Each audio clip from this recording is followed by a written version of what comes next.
బీహార్‌లో ఉన్న గుడికి, పిఠాపురంలో ఉన్న గుడికి ఒక పెద్ద సంబంధం ఉంది. అదేంటంటే పూర్వం గయాసురుడనే ఒక విష్ణు భక్తుడు ఉండేవాడు.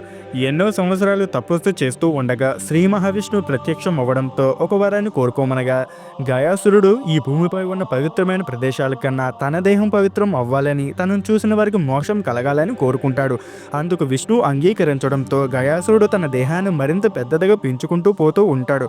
అతను చూసిన వారికి మోక్షం వస్తుందని తెలుసుకున్న రాక్షసులు అతన్ని చూసి మోక్షాన్ని పొందుతారు. ఇది సృష్టికి విరుద్ధమని బ్రహ్మ విష్ణు మహేశ్వరులు ఋషులుగా మారువేషంలో గయాసురుడి దగ్గరికి వెళ్ళి, ఓ గయాసుర, విశ్వశాంతి కోసం ఒక యజ్ఞం చేయాలని, దానికి భూమిపైన పవిత్రమైన నీ శరీరం యజ్ఞానికి వేదికగా కావాలని అడుగుతారు. ఇక్కడ ఒక షరతు ఉంది. యజ్ఞం పూర్తి అయ్యేసరికి 7 రోజులు సమయం పడుతుంది. యజ్ఞం పూర్తి కాకముందు నువ్వు కదిలితే నిన్ను సంహరిస్తామని అంటారు. దానికి ఒప్పుకునే గయాసుడు భూమిపైన పడుకుంటాడు. అతని తల బీహార్లో ఉంటుంది, పాదాలు పిఠాపుర్లో ఉంచితే. హరిహరాన్ని కామెంట్ చేయండి.